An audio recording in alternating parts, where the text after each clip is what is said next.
របៀបប្រើរូបមន្តបូកដកគុណចែកប្រមាណវិធីបូកគឺយើងវាយសញ្ញាស្មើវាយឈ្មោះ cell ដាក់សញ្ញាលេខបូក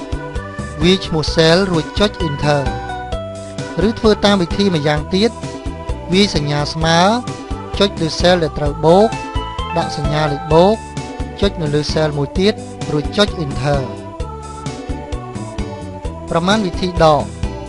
វាយសញ្ញាស្មើវាយឈ្មោះ cell ដាក់សញ្ញាលេខដក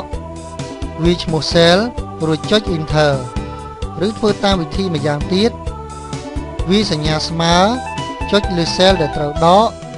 ដាក់សញ្ញាលេខដកចុចនៅលើ cell មួយទៀតរួចចុច enter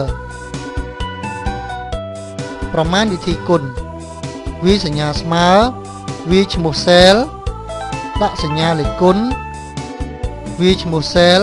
រួចចុច enter ឬធ្វើតាមវិធីម្យ៉ាងទៀតវាយសញ្ញាស្មើចុចនៅលើ cell ដែលត្រូវគុណដាក់សញ្ញាលេខគុណរួចចុចនៅលើ cell មួយទៀតរួចចុច enter ប្រមាណវិធីចែកវាយសញ្ញាស្មើវាយឈ្មោះ cell ដាក់សញ្ញាលេខចែកវាយឈ្មោះ cell រួចចុច enter ឬធ្វើតាមវិធីម្យ៉ាងទៀតវាយសញ្ញាស្មើចុចនៅលើ cell ដែលត្រូវចែកដាក់សញ្ញាចែករួចចុចនៅលើ cell មួយទៀតហើយចុច enter ឧទាហរណ៍ថា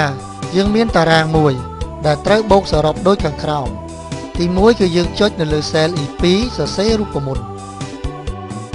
បន្ទាប់មកចុច enter ចុច cell drag and drop រួចទាញទម្លាក់ចុះក្រោមដល់ cell E15 នៅក្នុង cell E16 សរសេររូបមន្តបូកសរុបយើងវាយស្មើសាំបើកវងក្រចកបន្ទាប់មកយកម៉ៅទៅ select លើ cell E2